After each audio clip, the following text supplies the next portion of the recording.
Have you ever wanted something so badly, only to later wish you never had it? This is the story of Hilda, a girl who wanted shortcut to a big girl life. Welcome to Dark Moon Folktales, where every story has a shadow. If you enjoy the story, please like, subscribe, and share. Let's begin. Hilda was the pride of her small village. Beautiful, light-skinned with curves that could stop traffic even though there were no cars in her village.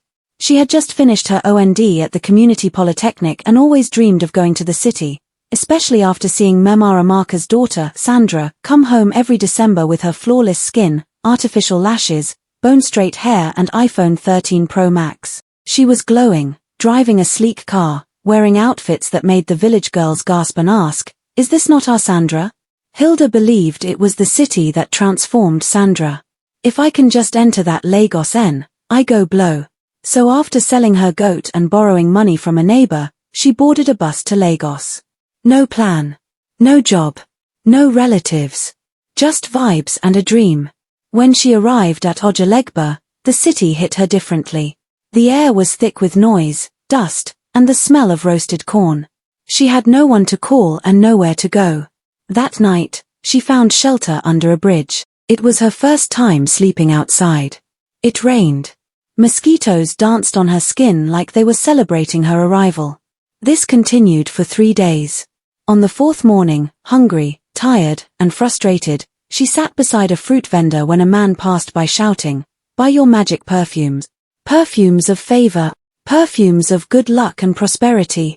Hilda lifted her head, intrigued. She stopped him and asked, "Ogre, what do you mean by magic perfumes?" He smiled. "Sister, if you use this perfume, everything will change. You'll attract favour, wealth, and powerful men. People will look for you to bless you." Hilda's eyes lit up like a Christmas tree. "How much is it?" "Just 3,500 naira. Her face dropped. "All I have is 1,500, she said, her voice low. The man stared at her for a moment, then said, "Since you're my first customer today, take it."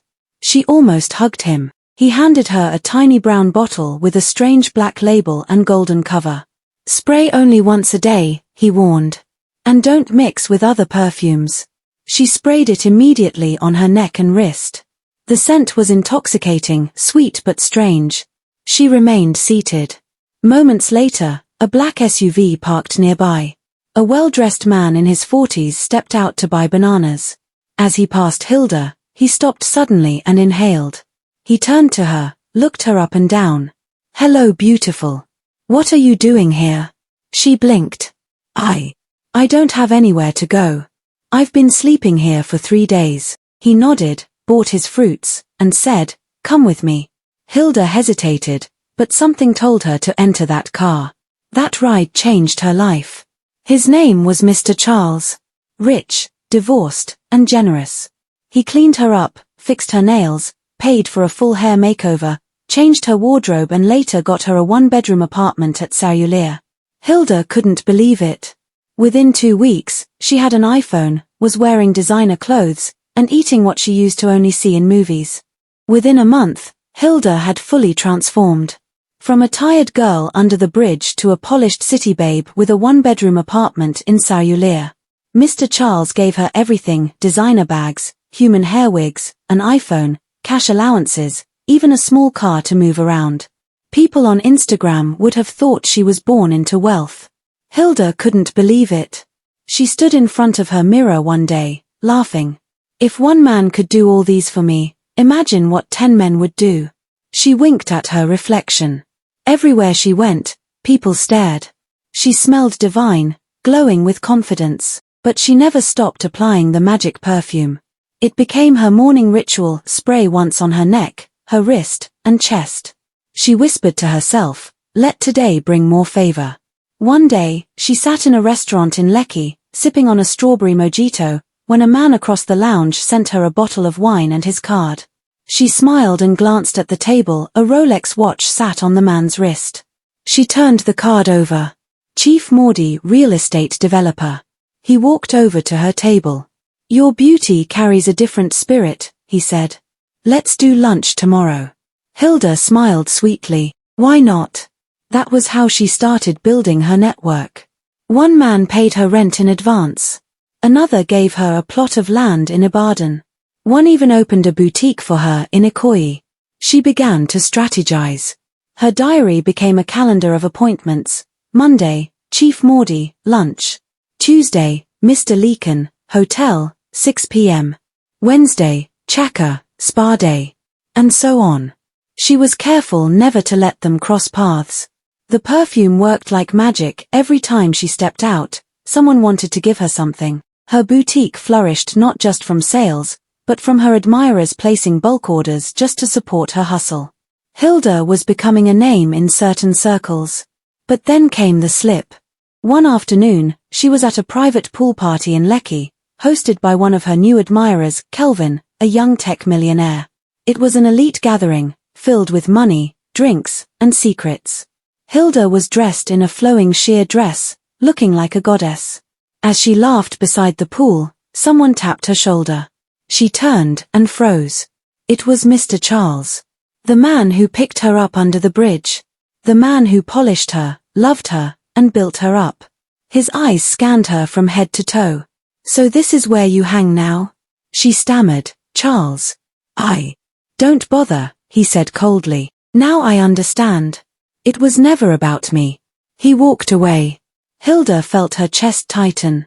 But she shook it off and refocused on her lifestyle. No time for sentiments, she told herself. Men will always come and go. But slowly, her web began to tangle. Two of her sponsors, Chief Mordi and Mr. Leakin, bumped into each other at her boutique. Both of them thought they owned her. There was a scene. Voices were raised. She begged, lied, and swore. Somehow, she escaped. But that wasn't the worst. One morning, just a few days after spraying the last drops of the perfume of favour, something strange began to happen. As she stood in front of her mirror, trying to recreate the glow she once had, she noticed a faint patch near her collarbone. It looked dull, lifeless. She rubbed it, thinking it was makeup residue, but her skin began to flake. First gently, then in larger patches. Panic gripped her chest. The magical glow that had drawn men to her like bees to nectar was vanishing before her very eyes. Her once radiant skin now looked dry, cracked, and pale. She scrambled through her wardrobe, searching for the perfume bottle like a mad woman, hoping there was even one drop left, but it was bone dry. That day under the bridge, she was too excited and overwhelmed that she forgot the one thing that mattered most, the perfume hawker's contact. No name. No number. No trace.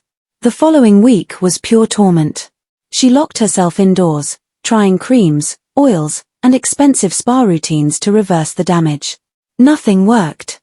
The money she had gathered from her admirers was vanishing faster than she earned it on medications and treatments. And now, no one was calling.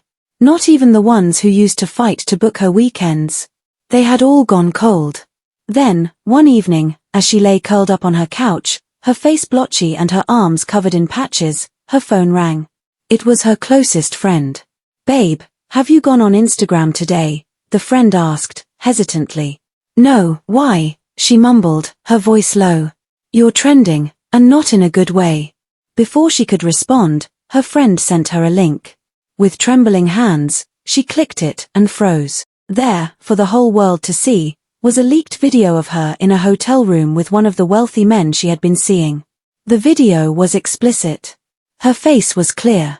There was no room for denial. Within seconds, her phone exploded with calls, messages, and notifications. People she hadn't spoken to in years were messaging her. Some cursed her. Some mocked her. Many sent the video back to her, laughing with vile comments. So this is what she was using to get money. After all the forming, under man she end up. Who will still be with this one like this? Tears rolled down her cheeks. She turned off her phone, but even the silence felt loud. She tried calling the sponsors she still had on her list, but none of them answered. Not one. The luxury lifestyle that had once seemed like a dream come true had disappeared like perfume in the wind. Her skin continued to peel. Her confidence shattered. And her bank account slowly crawled toward empty. One night, around midnight, she quietly packed her small box. No goodbye message. No post. No sound. She slipped out of the compound where she once posed for pictures and called Bolt rides. She walked down to the junction and waited for a night bus heading east, back to her village. While inside the bus, she was filled with bitter regrets. Maybe I should have just remained in the village managing my small business. Maybe I should have met Mama Amaka's daughter, Sandra, to give me tips and tutorials on how to survive in the city. Too many maybes. Had I known is always coming too late. What is given without purpose can be taken without mercy.